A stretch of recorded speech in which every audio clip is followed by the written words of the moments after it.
Water resources में आज हम एक कदम और आगे बढ़ते हैं। इकोनॉमिक ज्योग्राफी में इंटरस्टेट रिवर वाटर डिस्प्यूट्स हमने SYL डिस्प्यूट के 2 लेक्चर्स के वहाँ पे समेटा।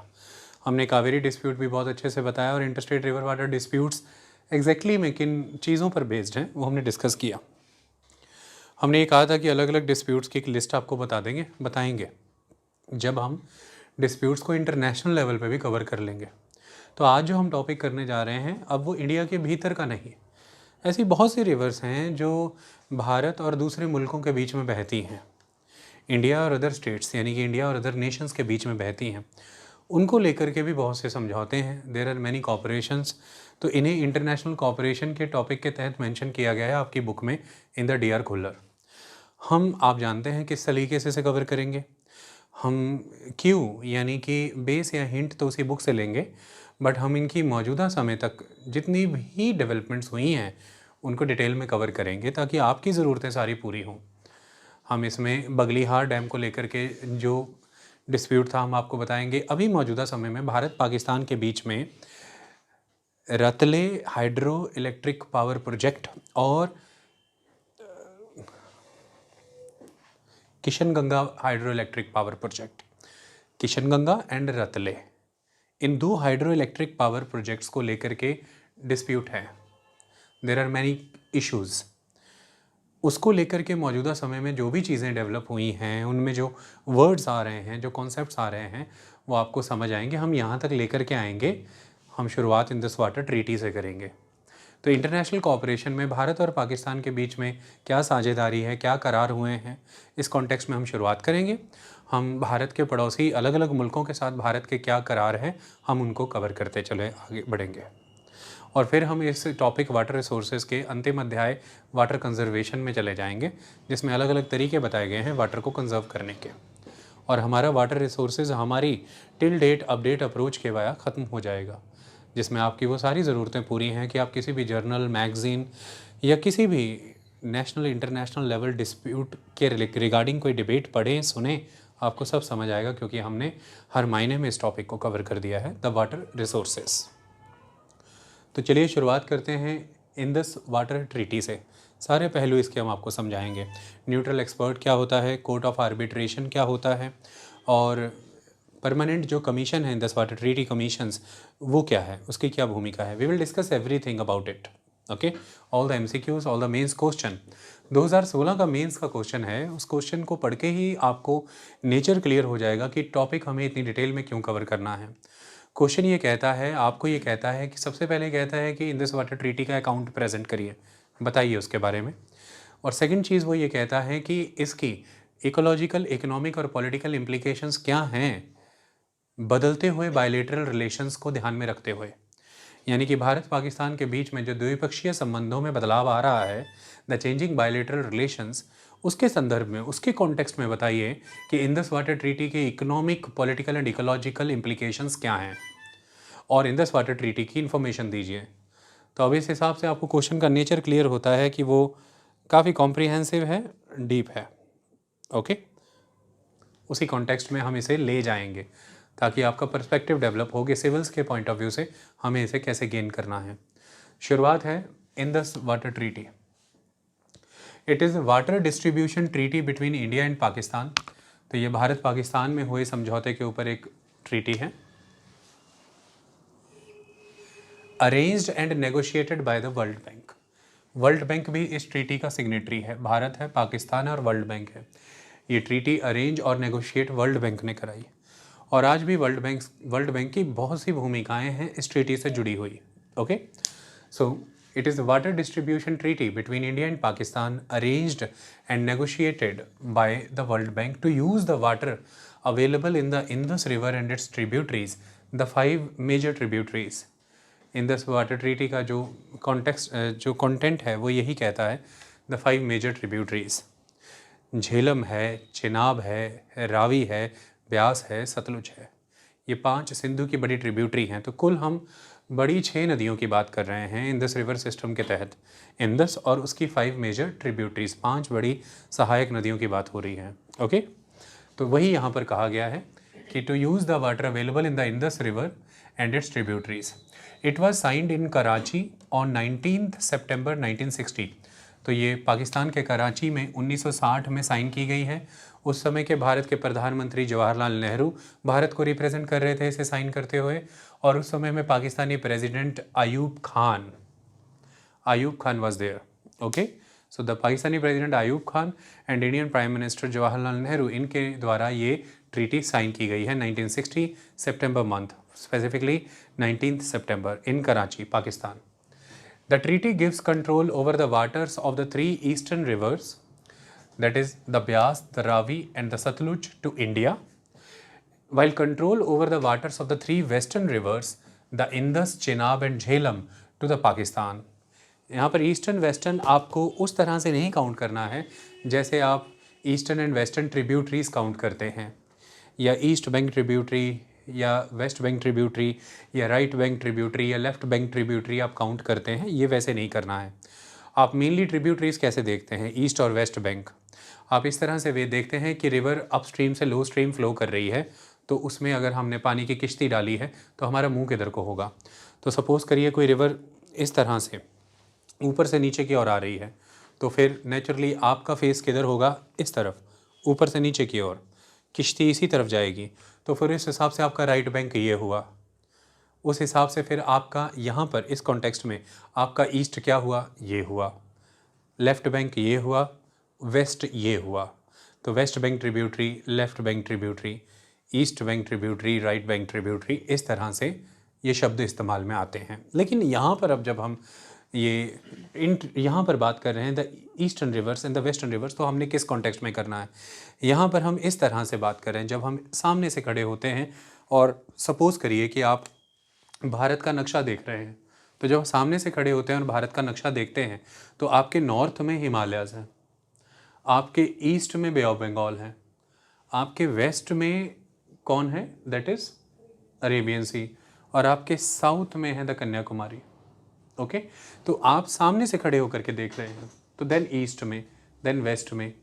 तो इस तरह से जब हम इन ट्रिब्यूटरीज़ को देखते हैं तो हमने सामने से देखना है इंडस रिवर और उसकी ट्रिब्यूटरीज़ को। तो सामने से देखते हुए हमने इस तरह से इसको माना है कि the eastern rivers, that is the Beas, Ravi and Sutlej, and the western rivers. Okay, clear हो गई कहानी।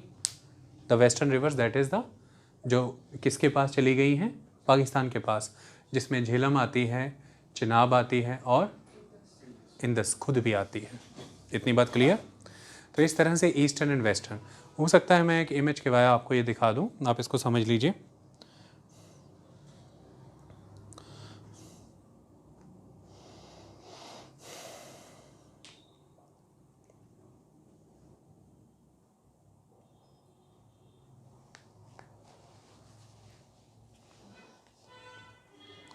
आप इस इमेज को देखिए।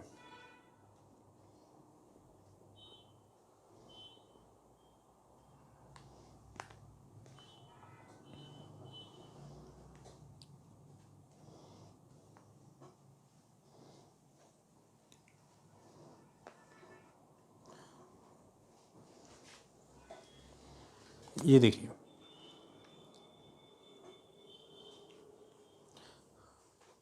तो इस तरह से this is Indus. Okay, Indus से नीचे हम आए, हमें क्या नज़र आ रही है, यहाँ पर दिस रिवर इज़ झेलम, नीचे की ओर जा रही है। झेलम यहाँ से बहुत स्टीपली नीचे की ओर गिरती है, और झेलम की एक ट्रिब्यूटरी है that is Kishan Ganga. So there is a tributary that is Kishan Ganga, और इसी किशन गंगा को पाकिस्तान में नीलम कहते हैं। दिस रिवर इज़ नीलम। इसी किशन गंगा का हाइड्रो इलेक्ट्रिक पावर प्रोजेक्ट को लेकर के डिस्प्यूट चल रहा है भारत पाकिस्तान के बीच में। उसके बाद हम इंदस, नीचे झेलम और नीचे आए तो यहाँ पर हमें नज़र आ रही है this one is the Chenab. तो ये जो तीन नदियाँ यहाँ पर हमने इनको क्या कहा है, द वेस्टर्न रिवर्स। ओकर के ओके। अच्छा, इसके अलावा यहाँ पर देखिए द रावी, ये ब्यास, ये सतलुज, इनको हमने क्या कहा है, द ईस्टर्न रिवर्स। ओके, तो इस तरह से तीन नदियाँ भारत को मिली, तीन नदियाँ पाकिस्तान को मिली। तीन नदियाँ कौन सी भारत को मिली हैं हमें क्लियर हैं, मेनली जो भारत के इलाकों से फ़्लो कर रही हैं। हालांकि दूसरी नदियाँ, इंदस भी भारत से फ़्लो कर रही है, चेलम भी भारत से फ़्लो कर रही है, और चेनाब भी भारत से फ़्लो कर रही है। सारी नदियाँ, इंदस और उसकी ये सारी ट्रिब्यूटरीज भारत से फ़्लो करती हैं। ये बात दिमाग में फिट कर लेना है आपको। तो रावी, ब्यास और सतलुज का पानी भारत का, और इंदस, चेनाब और झेलम का पानी पाकिस्तान का। लेकिन इसको इस तरह से दिमाग में मत रखिए कि ये एक्सक्लूसिवली वही इस्तेमाल कर सकते हैं इस पानी को, कोई दूसरा और एक दूसरे से इस्तेमाल नहीं कर सकता, ऐसा नहीं है। एक्सक्लूसिव राइट को यहाँ पर आपने मानना है द कंप्लीट राइट, मतलब जिन 3 वेस्टर्न रिवर्स को पाकिस्तान को दिया गया है उसका कंप्लीट राइट है उस पर, और जिन 3 ईस्टर्न रिवर्स को भारत को दिया गया है उसका कंप्लीट राइट है उस पर। लेकिन दोनों ही मुल्क एक दूसरे को दी गई नदियों के पानी का भी इस्तेमाल कर सकते हैं कुछ खास चीज़ों के लिए, वो मैं यहाँ पर लिखूँगा।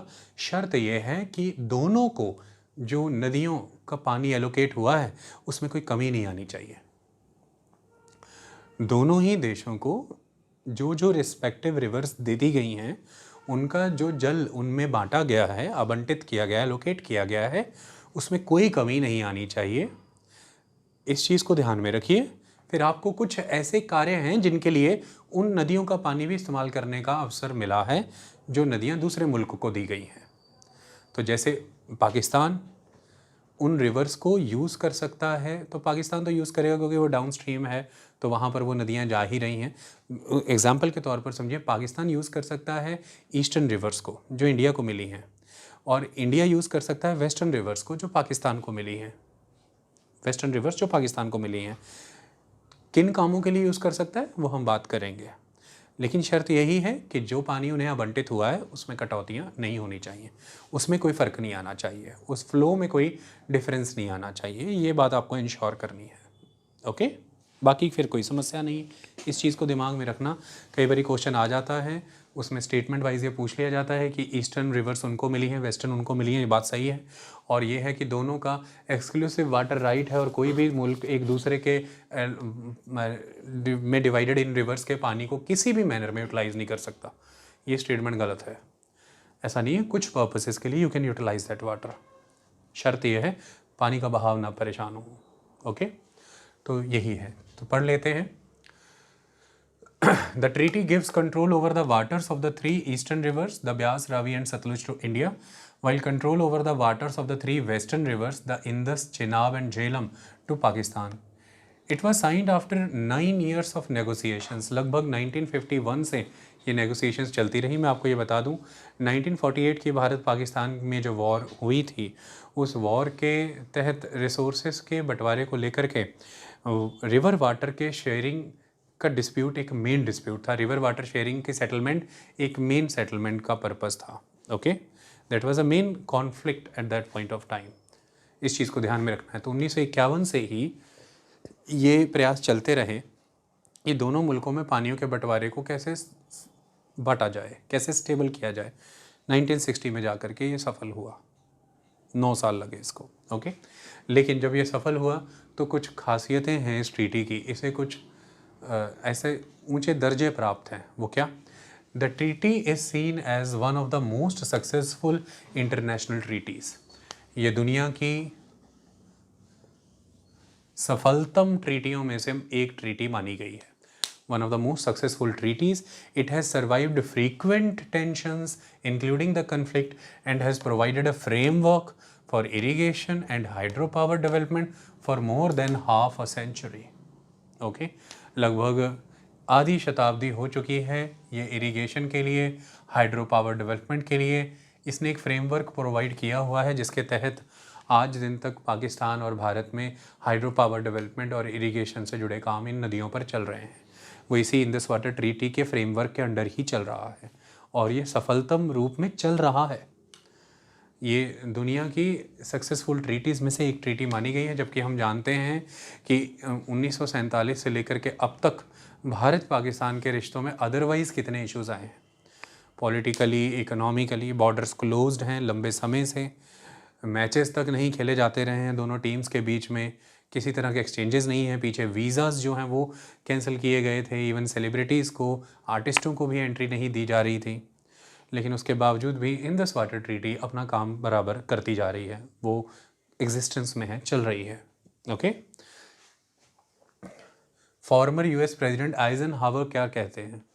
आइजनहावर इसके बारे में कहते हैं, described it as one bright spot in a very depressing world picture.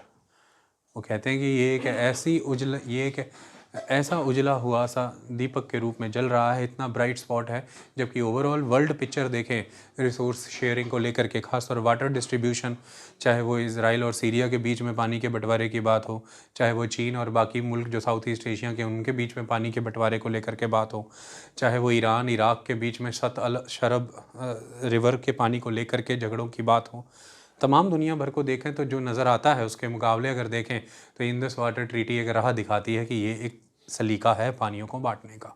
It's a bright spot. तो ये बहुत तारीफ ले चुकी एक ट्रीटी है, इस चीज़ को ध्यान में रखना है हमने। ओके, चलिए। The treaty allows each country certain uses on the rivers allocated to the other. Clear हो गई वो लाइन? तो ये ट्रीटी क्या करती है कि कोई भी जो रिवर्स दूसरी कंट्री का एलोकेट है, फिर भी आपकी कंट्री को कुछ खास तरह के इस्तेमाल, सर्टेन यूजेस करने के राइट्स हैं, you can utilise them. So the treaty allows each country certain uses on the rivers allocated to the other country. Okay, is that clear? चलिए, how the treaty works, treaty काम कैसे करती है समझते हैं। Treaty sets out mechanism for cooperation and information exchange.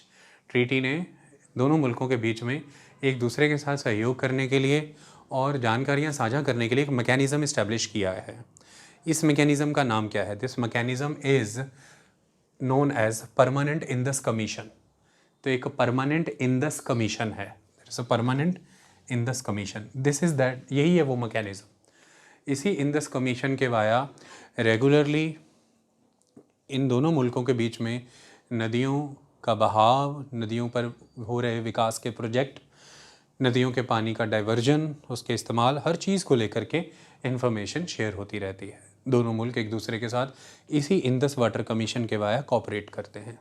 Okay, so this is the mechanism of the Indus water treaty, the mechanism to cooperate with each other and to exchange information about the use of the river water. Okay, so treaty sets out mechanism for cooperation and information exchange regarding the use of the rivers. This mechanism is known as the Permanent Indus Commission, which has commissioners from each country. दोनों मुल्कों से इसमें commissioner आके बैठते हैं in this Permanent Indus Commission में. Okay, the treaty also sets forth distinct procedures to handle issues. अब treaty ने कॉपरेशन, इंफॉर्मेशन एक्सचेंज का प्लेटफॉर्म तो बनाया, लेकिन बात यही नहीं संभलती। कई तरह की समस्याएं हैं, कई तरह के डाउट्स हैं दोनों कंट्रीज़ के बीच में पैदा हो सकते हैं पानियों के इस्तेमाल को लेकर के। उसके लिए भी ट्रीटी ने एक डिस्टिंक्ट प्रोसीजर इस्टेब्लिश किया है। कैसा प्रोसीजर इस्टेब्लिश किया है?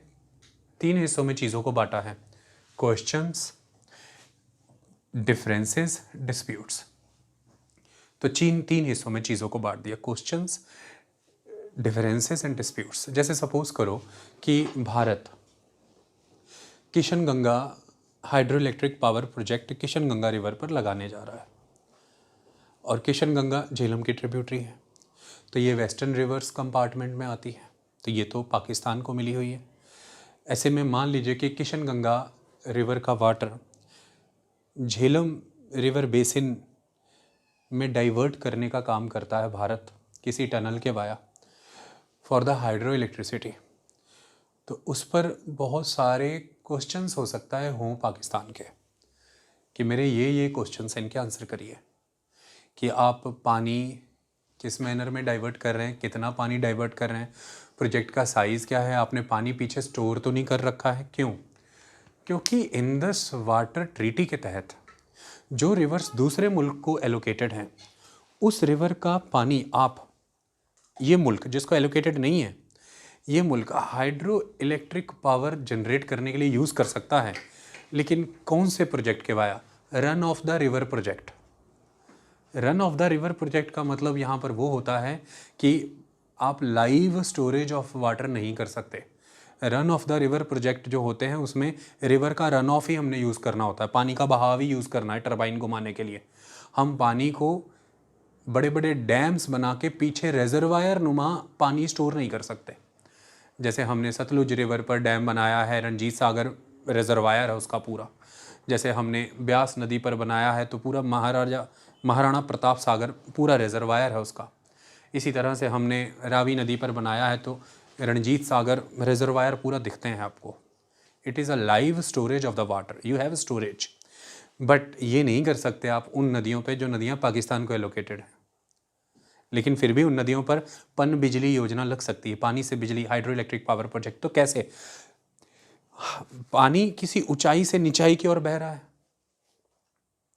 और ऊंचाई से निचाई की ओर बह रहा है तो पानी फ्लो कर रहा है, तो उसकी जो फ्लो करने की जो पावर है, that kinetic energy you can utilise.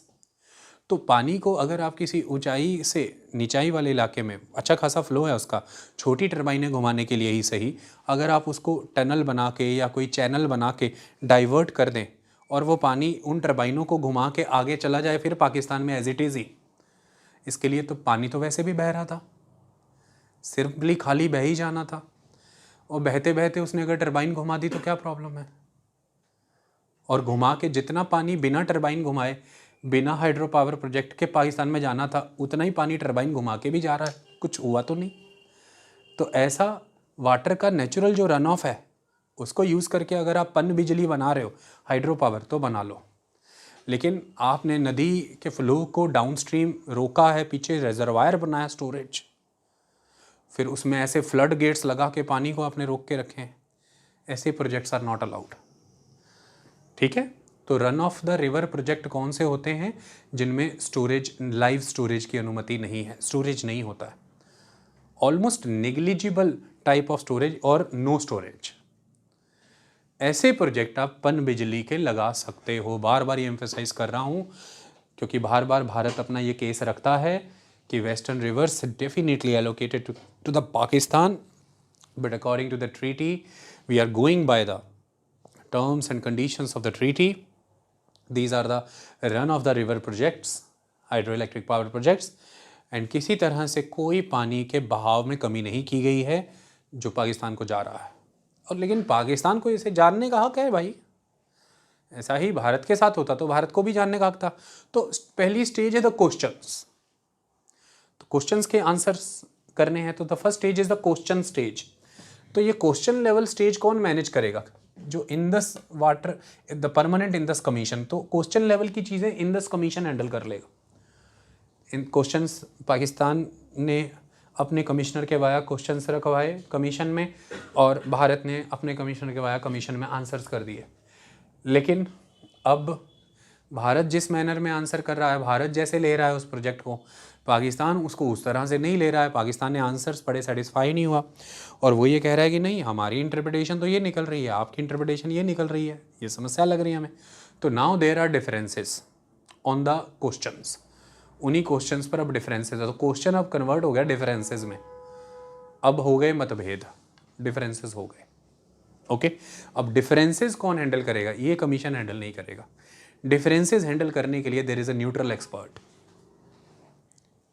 अब मामला डिफरेंसेस में भी नहीं टिक रहा, डिफरेंसेस भी नहीं सेटलमेंट के तहत जा रहे, डिफरेंसेस से परिस्थिति पहुंच गई डिस्प्यूट लेवल पर, कि वो कह रहे हैं कि नहीं, इनको हक ही नहीं है, ये ऐसा प्रोजेक्ट यहाँ बना ही नहीं सकते, इससे डेफिनेटली वाटर शॉर्टेज होगी, वी ऑब्जेक्ट टू इट, हम नहीं करने। भारत कह रहा है हम बना रहे हैं, तो there is a dispute. Both, दोनों टिके हुए हैं अपनी अपनी बात पर। तो dispute level things will be addressed by the court of arbitration. ठीक है, द कोर्ट ऑफ आर्बिट्रेशन। तो तीन चीज़ें यहाँ पर नज़र आ रही हैं। एक तो क्वेश्चन लेवल मैटर हैंडल हो रहे हैं किसके लेवल पर? That is at the level of the commission. लेकिन फिर डिफरेंसेस लेवल बातें हैंडल हो रही हैं न्यूट्रल एक्सपर्ट्स, और फिर कहानी आ रही है आर्बिट्रेशन पे, जहाँ पर जा रहे हैं डिस्प्यूट। और दूसरी, मैं आपको एक बात बता दूँ जो आगे पढ़ाने वाला हूँ, बस आपकी अंडरस्टैंडिंग के लिए थोड़ा यहाँ समझा रहा हूँ। इंदस वाटर ट्रीटी के तहत ये क्लॉज है कि किसी भी तरह का कोई भी जो, कहाँ लिखा है, किसी भी तरह के इश्यूज जो हैं उन्हें रेजोल्यूशन तक लाने के लिए ग्रेडेड मैकेनिज्म अपनाना है। मतलब that is in the Indus Water Treaty you have to follow the graded mechanism to resolve the issues. Bharat का वर्ल्ड बैंक के साथ इस समय और पाकिस्तान के साथ इस समय इसी बात पर डिस्प्यूट चल रहा है कि पाकिस्तान ने ग्रेडेड मैकेनिज्म को वायलेट कर दिया है और वर्ल्ड बैंक ने भी ग्रेडेड मैकेनिज्म को वायलेट कर दिया है और एक इलीगल मैनर में कोर्ट ऑफ आर्बिट्रेशन यहाँ पर कॉन्स्टिट्यूट कर दिया है इस मुद्दे को लेकर के, जबकि ऐसा होना ही नहीं चाहिए था, क्योंकि पहले मुद्दा क्वेश्चन लेवल पे आना था।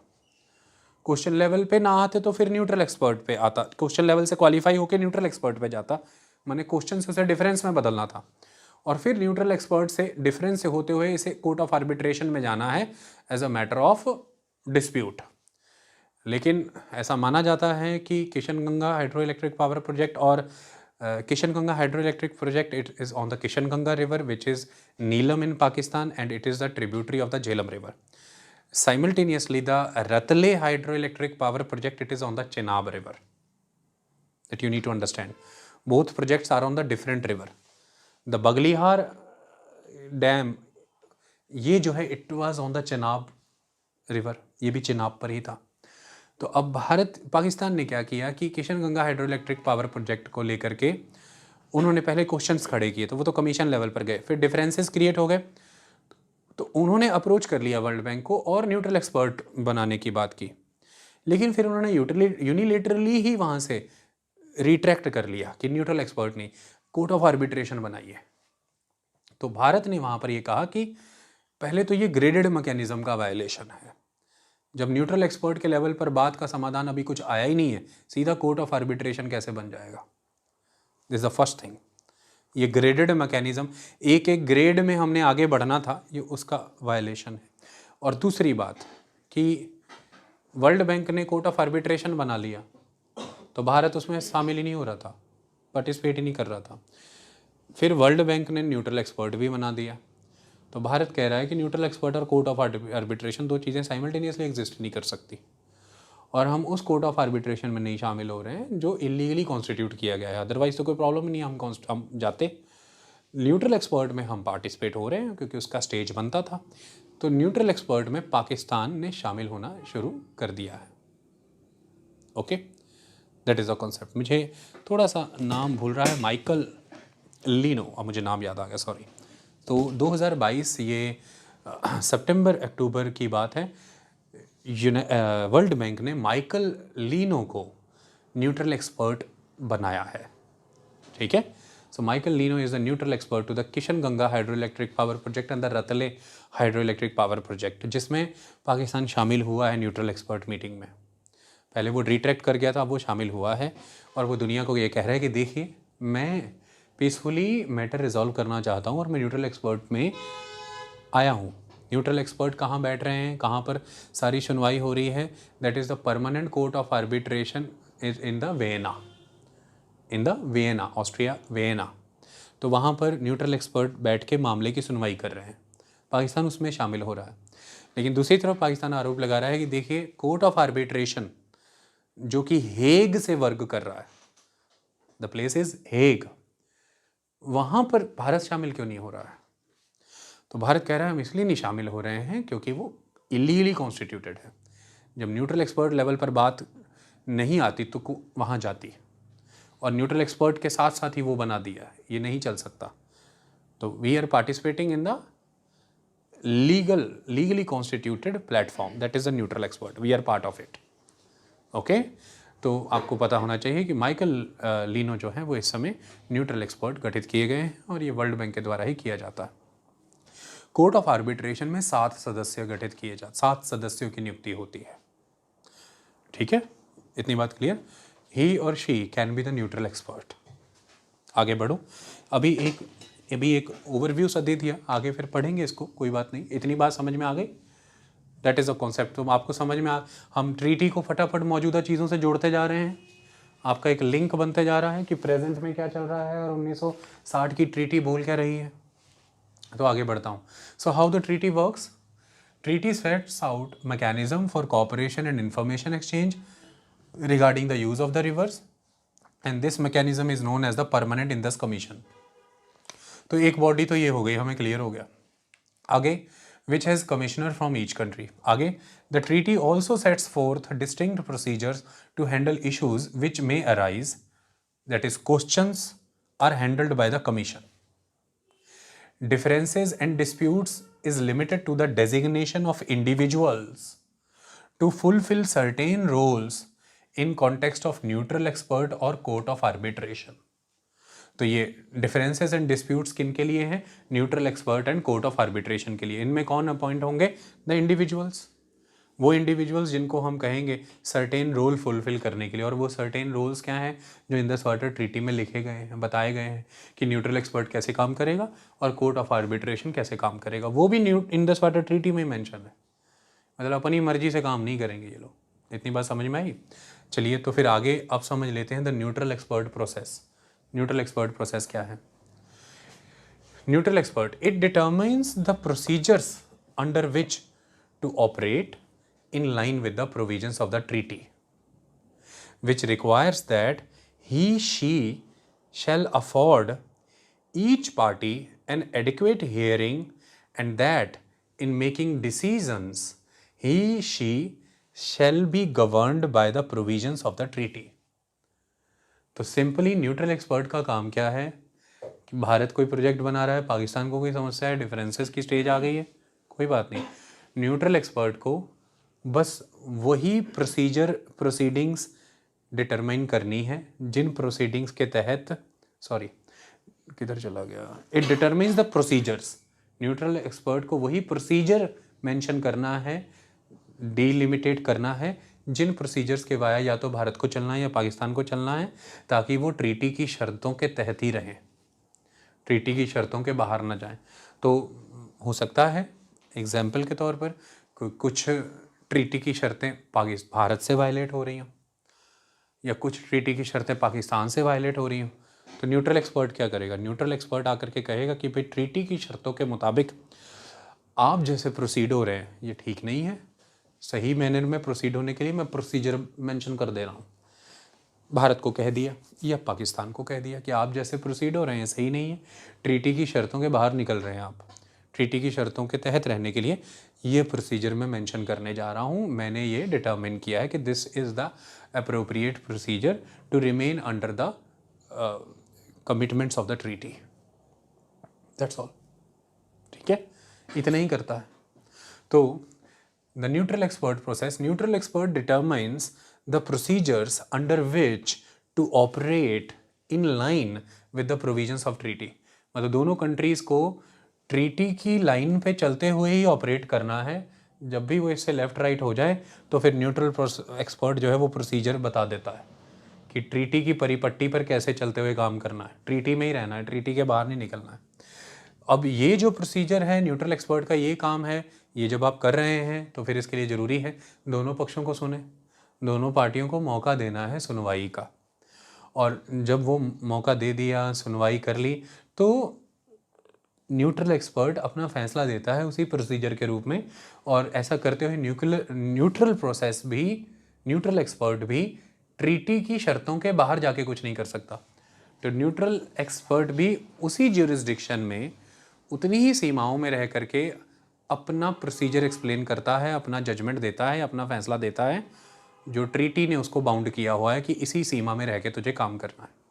ओके, सो अब मैं एक लाइन में पढ़ने जा रहा हूँ. Neutral expert determines the procedures under which to operate in line with the provisions of treaty which requires that he or she shall afford each party an adequate hearing, and that in making decisions he or she shall be governed by the provisions of the treaty. The neutral expert shall, as soon as possible, render a decision on the question or the questions refer to him or her. तो यहाँ पर देखिए समय सीमा नहीं बताई, duration नहीं बताया, term है as soon as possible. तो आप कभी भी एग्ज़ाम में फंसेंगे नहीं, टाइम नहीं बताया गया है. क्यों नहीं बताया गया है? न्यूट्रल एक्सपर्ट को कहा गया है कि जल्द से जल्द वो अपना फैसला दे दें, जब वो फैसले तक पहुंच जाएं तो तुरंत दे दें. ये उनकी कोशिश होनी चाहिए. जो भी क्वेश्चन या क्वेश्चंस उनको रेफ़र किए गए हैं जिनके कारण डिफरेंसेस क्रिएट हो रहे हैं, वो उन पर जल्द से जल्द अपना फैसला दे दें जब वो किसी फैसले तक पहुंच जाएं। तो क्यों हमने समय सीमा नहीं बताई है, वो इसलिए, ड्यूरेशन हमने इसलिए नहीं बताई है, duration can not be predicted, कि कितने समय तक न्यूट्रल एक्सपर्ट फैसले तक पहुंचेगा ये प्रिडिक्ट नहीं किया जा सकता, ये गलत हो जाएगा, क्योंकि as every case is different, हर केस अलग होगा। जैसे उदाहरण के तौर पर the Baglihar case, Baglihar dam project जो कि चेनाब रिवर पर ही है, इस केस में डिसीजन 2007 में आया और इसने समय लिया टोटल 1.5 ईयर्स, 1.5 साल का। तो 1.5 साल का समय लेकर के न्यूट्रल एक्सपर्ट ने बगलिहार केस में 2007 में अपना डिसीजन दिया। ठीक है, अब आपके मन में सवाल आएगा कि इसके डिसीजन की पावर क्या है। So the decision is binding on the parties. तो न्यूट्रल एक्सपर्ट का डिसीजन दोनों पार्टी पे बाइंडिंग है, ये बात याद रखना। You can not violate that decision. आप बाहर नहीं कह सकते मैं नहीं मानता, it is not the way. इसीलिए फिर न्यूट्रल एक्सपर्ट बनाने की पहले बात कर दी पाकिस्तान ने, फिर फटाफट रिट्रैक्ट हो गया और कह दिया कि आर्बिट्रेशन कोर्ट बनाओ, क्योंकि न्यूट्रल एक्सपर्ट के लेवल पे फैसला आ जाता तो मामला जो है वो तो बाइंडिंग हो जाना था फिर। ओके, तो दिस इज़ द कॉन्सेप्ट। अब हम द कोर्ट ऑफ आर्बिट्रेशन लिखें, थोड़ा वो भी समझा दें, ताकि हमने दो लोगों की जिक्र किया है, the neutral expert and the court of arbitration, तो वो थोड़ा क्लियर हो जाए आपको। आगे बढ़ते हैं। The court of arbitration process, same वही जैसे न्यूट्रल एक्सपर्ट के बारे में लिखा था कि it determines the procedures of the treaty. Treaty के प्रोसीजर ही डिटर्मिन करता है कोर्ट ऑफ आर्बिट्रेशन भी, इंक्लूडिंग, लेकिन इसमें एक चीज़ और है, including the time with in which each party must present and conclude arguments. तो कोर्ट ऑफ आर्बिट्रेशन को ये अधिकार है कि वो समय सीमा निर्धारित कर दे, जिस समय सीमा के तहत जो भी पार्टीज़ इन्वॉल्व हैं, जैसे इंडिया पाकिस्तान 2 पार्टीज़ इन्वॉल्व हैं, वो अपने अपने आर्ग्यूमेंट्स कंप्लीट करें।